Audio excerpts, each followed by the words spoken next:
Morning Lachu and Manu. ഫുട്ബോളും എന്താണ് സാഹിർ തോന്നുന്നത്? ഫുട്ബോളിലും ഫുഡും ഒരേപോലെ അംഗീകരിച്ചിട്ടുള്ളൊരു നാടാണ് കോഴിക്കോട്. അത് ഈ ലോകത്ത് എവിടെ പോയാലും എനിക്ക് തോന്നുന്നില്ല കോഴിക്കോടിനെ പോലെ അല്ലെങ്കിൽ മലബാറിനെ പോലെ ഫുഡ് ഒരേപോലെ എൻജോയ് ചെയ്യുന്ന ആൾക്കാരുണ്ടാവും എന്നുള്ളത്. എന്താ പോയിട്ട് ഗുഡ് ദാറ്റ് ഈസ് ഒരു കണക്ഷൻ എന്ന പാഷൻ തന്നെ. എന്ത് ചെയ്യാനൊരു പാഷൻ വേണമല്ലോ. അത് പോയിന്റ് പാഷൻ തോന്നി കഴിഞ്ഞാൽ പിന്നെ നമ്മൾ ഭയങ്കരമായിരിക്കും. ഒരു രക്ഷയില്ല, നമ്മൾ പിടിച്ചാൽ കിട്ടില്ല, പ്രത്യേകിച്ച് കോഴിക്കോട്ടുകാരെ.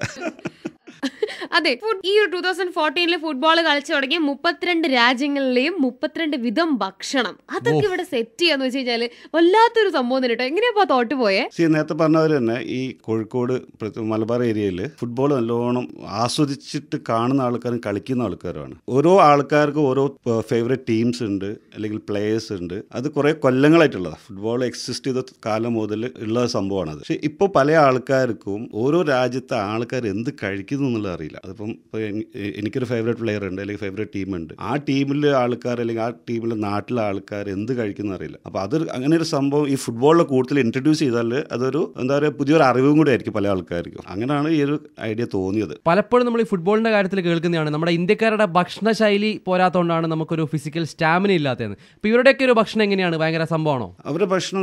നമ്മുടെ നാട്ടിൽ കിട്ടുന്ന ഭക്ഷണം കുറച്ച് സ്പൈസിയാണ്. വേൾഡിൽ 3 ടൈപ്പ് ഓഫ് ക്വിസീൻ ഉള്ളത്. 3/4 ഓഫ് ദ വേൾഡ് കൺട്രീസിൽ ഒരേ ഫ്ലേവേഴ്സ് ആണ്. ഒരു വേരിയേഷൻസ് മാത്രമേ ഉണ്ടാവുള്ളൂ. പിന്നെ നമ്മൾ ലാറ്റിൻ അമേരിക്കൻ ആയിക്കോട്ടെ, അല്ലെങ്കിൽ അമേരിക്ക ആയിക്കോട്ടെ, അല്ലെങ്കിൽ യൂറോപ്പ് ആയിക്കോട്ടെ, ഇവിടെയൊക്കെയുള്ള ഇൻവേഷൻസ് ഉണ്ടല്ലോ. പണ്ടത്തെ കാലത്തെ ബ്രിട്ടീഷ്, ഫ്രഞ്ച്, പോർച്ചുഗീസ് ഇൻവേഷനിലുള്ള ഫോളോയിങ് ആണ് ഇപ്പം നടന്നുകൊണ്ടിരിക്കുന്നത്. ആ സമയത്ത് നമ്മൾ Indian side, India, Pakistan, Bangladesh എന്നൊക്കെ പറഞ്ഞിട്ടുണ്ടെങ്കിൽ കുറച്ച് സ്പൈസി ആയിട്ടുള്ള വേറെ തന്നെ ഫ്ലേവറാണ്. മുളകും ഇല്ലാണ്ട് ഒരു സാധനം ഇറങ്ങില്ല ആർക്കും. ആ സമയത്ത് നമ്മളെ ഓറിയന്റൽ രാജ്യങ്ങളിലേക്ക് പോയി കഴിഞ്ഞിട്ടുണ്ടെങ്കിൽ അവിടെ ഈ സ്പൈസി ഉണ്ട്, പക്ഷേ ടു മച്ച് സോസി ടൈപ്പാണ് അവിടെ. ഈ നൂഡിൽസ്, ഫ്രൈഡ് റൈസ്, അങ്ങനത്തെ സംഭവങ്ങളുണ്ടല്ലോ. അപ്പോൾ ഈ സൈഡിലേക്കുള്ള ആൾക്കാരെല്ലാം ഭക്ഷണം എന്ന് പറഞ്ഞിട്ടുണ്ടെങ്കിൽ ഫ്ലേവേഴ്സ് കുറവാണ്. നമ്മളായിട്ട് ഭയങ്കര വ്യത്യാസമുണ്ട്. ശരി, ഏതാ ടീം? ഒരു സംശയമില്ല, ബ്രസീൽ. ഇപ്പടിയാവും. അപ്പൊ അതുകൊണ്ട് നമുക്കൊരു പാട്ട് കേട്ടിട്ട് തിരിച്ചു വന്നായിരിക്കും ബെറ്റർ. കേൾക്കൂ കേട്ടുകൊണ്ടേയിരിക്കൂ. ഓക്കെ. തലവെട്ടം കാണുമ്പോ തൊട്ടു തുടങ്ങുകളിയാട്ടം, തിരിവെട്ടം താണാലും തീരപ്പൊടി പോരം, തലമുത്തൊരു പേരാലും മുമ്പിലിരിക്കണതൊത്ത പറഞ്ഞു പതിവാണേ പാടത്തി തകതി തകമേളം, മഴ തുള്ളിപ്പെയ്യട്ടെ വെയിലാളിക്കത്തട്ടെ, രസമൊട്ടും ചോരാതെ ഈ മേളം നീളട്ടെ, കരചുറ്റും പൊങ്കാറ്റെ കരയേഴും കേൾക്കട്ടെ, അതിനൊപ്പം കൂടാൻ മാളോരെല്ലാം പോന്നാട്ടെ.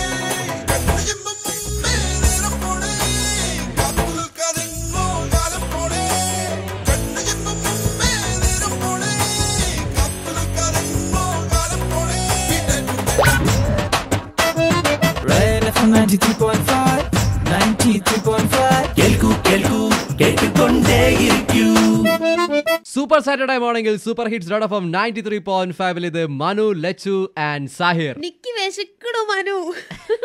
ഇവിടെ സാഹിർ ഇങ്ങനെ ഓരോരോ വെറൈറ്റി ഭക്ഷണങ്ങളെ പറ്റി പറഞ്ഞിട്ട് എന്റെ അമ്മ അതും 32 രാജ്യങ്ങളിലെ കാര്യം പറയണേ. ഇതൊക്കെ അവിടെ മാറ്റി വെക്കുകയാണെങ്കിൽ ഞാനിപ്പോ ഫേസ്ബുക്കിൽ സാഹിറിന്റെ അക്കൗണ്ടിൽ ഒരു കാര്യം കണ്ടു. ഒരു വേൾഡ് കപ്പിന്റെ ഒരു ക്വാർട്ടർ, സെമി ഫൈനൽസിന്റെ ഒരു ഫിക്ചർ. അതിനകത്തൊരു ബ്രസീൽ അർജന്റീന ഫൈനലൊക്കെ ഞാൻ കണ്ടു. എന്താ ഒരു അവസ്ഥ? ആ ഫിക്സറിൽ തന്നെ ഞങ്ങൾക്ക് കൊടുത്തിട്ടുണ്ട് ആര് ജയിക്കുന്നുള്ളതുണ്ട്. അപ്പം യൂറോപ്യൻ കൺട്രീസ് ഫൈനൽ വരും എന്നാണ് പല ആൾക്കാരും പറയുന്നത്. പക്ഷെ എനിക്കങ്ങനെ തോന്നുന്നില്ല. അതിൽ 2 റീസണാണ്. ഒന്ന്, കൺസിസ്റ്റൻ്റ് ആയിട്ട് കളിച്ചിട്ട് വന്ന ടീമുകളൊന്നും ഇപ്പം കഴിഞ്ഞ കളികളൊന്നും പെർഫോം ചെയ്തിട്ടില്ല. രണ്ടാമത്തെ വിഷയം എന്ന് പറഞ്ഞിട്ടുണ്ടെങ്കിൽ യൂറോപ്യൻ ക്ലൈമറ്റും ലാറ്റിൻ അമേരിക്കൻ ക്ലൈമറ്റും ഭയങ്കര വ്യത്യാസം. ഈ ക്ലൈമറ്റിൽ ഇവർക്ക് പിടിച്ചു നിൽക്കൽ കളി മാത്രം പോരാ, മാനസികമായിട്ടും ശാരീരികമായിട്ടും അവർ എത്തുന്നില്ല. അപ്പം അതുകൊണ്ടാണ് എങ്ങനെയായാലും ബ്രസീൽ അർജന്റീന ഫൈനൽ തന്നെ വരുള്ളൂ. ബ്രസീൽ അർജന്റീന ഫൈനൽ വന്നാൽ അതൊരു ഡ്രീം ഫൈനൽ ആയിരിക്കും അല്ലേ? അതാണല്ലോ ഫുട്ബോൾ ലവേഴ്സിന് വേണ്ടത്. ഏത് ഫുട്ബോൾ ലോകകപ്പ് വരുവാണെങ്കിലും നമ്മുടെ കോഴിക്കോട് ഫുട്ബോൾ ആവേശം ഭയങ്കര സംഭവമായിരിക്കും. ഒരുപാട് ഫ്ലക്സും ബാനറുകളൊക്കെ ആയിട്ട്. അപ്പൊ ഇത്തവണ ശ്രദ്ധയിൽപ്പെട്ടൊരു മെയിൻ കാര്യം എന്തായിരുന്നു? ഇപ്രാവശ്യത്തിൽ നല്ല ഏത് സമയത്തും ഫുട്ബോൾ മാച്ചസ് ഉണ്ടാകുന്ന സമയത്ത് ഓരോ പ്ലേയേഴ്സിന് ഹൈലൈറ്റ് ചെയ്തിട്ടുള്ള കാര്യങ്ങളാണ്. അല്ലാണ്ട് ടീമിനെ ഹൈലൈറ്റ് ചെയ്ത് ആരും ഒന്നും ചെയ്തിട്ടില്ല. ഇപ്പം ബ്രസീലാണെങ്കിൽ നെയ്മർ, അർജന്റീന ആണെങ്കിൽ മെസ്സി. അപ്പോൾ ആ ആൾക്കാർ പ്രത്യേകമായിട്ട് അല്ലെങ്കിൽ ആ രീതിയിൽ കളിച്ചിട്ടില്ലെങ്കിൽ പിന്നെ അയാളെ കാര്യം പോകും. സത്യമാണ്. അയാളെ നമ്മളെ പേരിൽ ഒരുപാട് SMS ഇറങ്ങും, മെസ്സേജസ് ഇറങ്ങും, വീഡിയോ ക്ലിപ്പിംഗ്സ് ഇറങ്ങും. കാരണം ഇതിനൊക്കെ ഇപ്പൊ പറഞ്ഞപ്പോൾ വേറെ കാര്യം ഓർമ്മ എന്താ വെച്ചിട്ടുണ്ടെങ്കിൽ, അത് പ്രത്യേകിച്ച് നമ്മുടെ മലബാറിലെ ഏരിയയിൽ കൂട്ടർ അതിപ്പം ഫേസ്ബുക്കിലും സർക്കുലേറ്റ് ചെയ്തിട്ടുണ്ട്, വാട്സാപ്പിലെല്ലാം വന്നിട്ടുണ്ട്. ബ്രസീൽ ടീമാന്ന് കരുതിയിട്ട് കൊളംബിയന്റെ ആൾക്കാർ പ്ലേയേഴ്സ് നിന്നിട്ടുള്ള ഒരു ഫോട്ടോ, എന്നിട്ട് ബ്രസീലിനെ സപ്പോർട്ട് ചെയ്യുന്നു. അപ്പൊ അവർക്ക് ഇത് ഫുട്ബോള് അറിയില്ല എന്നുള്ളതിൽ ഭയങ്കര സങ്കടം. ഈ മഞ്ഞ കണ്ടാൽ ബ്രസീൽ എന്നുള്ളതാണ് ചില ആൾക്കാരുടെ. അതാണ് ബ്രസീലിന്റെ ഒരു കഴിവും. അല്ല, ഞാൻ ആലോചിക്കുകയാണെ, ഇപ്പോ ഫുട്ബോൾ അറിയാത്ത ആൾക്കാരും നിലനിൽപ്പിന്റെ പ്രശ്നമാണ്. ഫേസ്ബുക്കിലൊക്കെ ഫുട്ബോൾ അറിയുന്ന പോലുള്ള കമന്റ്സ് ഇടുന്നു, അല്ലെങ്കിൽ ഫുട്ബോൾ അറിയുന്ന പോലുള്ള സ്റ്റാറ്റസ് ഇടുന്നു. അതൊക്കെ നമ്മുടെ ഒരു രീതിയായിട്ട് മാറിയിട്ടുണ്ടല്ലേ. അപ്പൊ ഇതൊക്കെ തന്നെയാണ് ഫണ്ണിയ സൈഡ് ഓഫ് ദിസ് ഗെയിം. സത്യം. ഇപ്പൊ നമുക്ക് ഒരു 4 അടിച്ചിട്ട് തിരിച്ചു വരാം. ഫുട്ബോൾ ആണെങ്കിലും ക്രിക്കറ്റിനെ മറക്കാൻ പറ്റില്ലല്ലോ.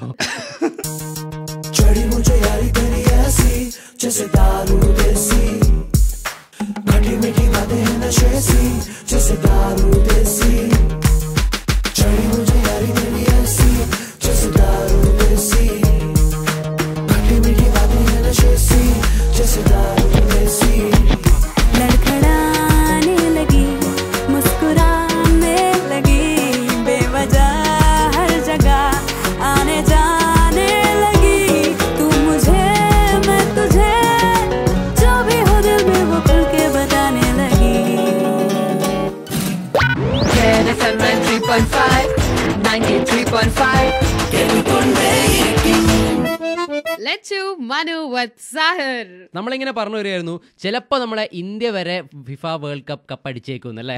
ആഗ്രഹമുണ്ട്. പക്ഷെ അതിന്റെ പ്രോപ്പർ പൊട്ടൻഷ്യൽ ആയിട്ടുള്ള സ്റ്റാഫ് ബാക്കപ്പ് അല്ലെങ്കിൽ ടീം സപ്പോർട്ട് നമ്മളെ ഇത്രയും വലിയ രാജ്യത്ത് കിട്ടുന്നില്ല. അതിന്റെ സങ്കടമാണ്. ഇത്ര കോടി ആൾക്കാരുടെ വെറും 11 ആളെ കണ്ടുപിടിക്കാൻ നമുക്ക് പറ്റുന്നില്ല അല്ലേ? കഴിവുള്ളവരുണ്ട്, പക്ഷെ അവർക്ക് വേണ്ട പ്രോപ്പർ കോച്ചിങ്ങോ അല്ലെങ്കിൽ നല്ല സപ്പോർട്ടോ നമ്മളെ ഗവൺമെന്റോ അല്ലെങ്കിൽ ഈ പറയുന്ന ഫുട്ബോൾ ലവേഴ്സോ കൊടുക്കുന്നില്ല.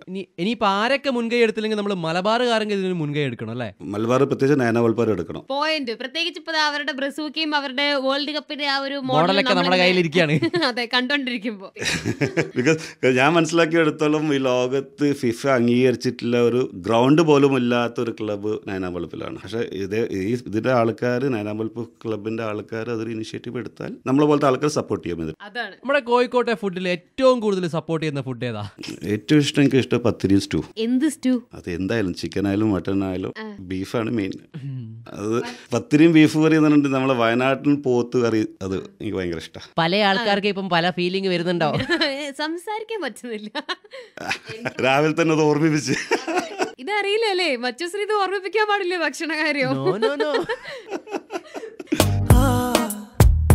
നദിയോരം ജലമേറെ ഒഴുകി പോയി, നാം പല കോണിൽ പലരായി മാറിപ്പോയി. നാം ഇന്നെന്തറിയുന്നുവോ വിചിത്രം ലോകരീതികൾ, ആരുണ്ടി വിധി മാറ്റുവാൻ ഒടുക്കം ഓർത്തറിഞ്ഞിടാൻ നാം അറിയുവതിതോ മുഖം. 93.5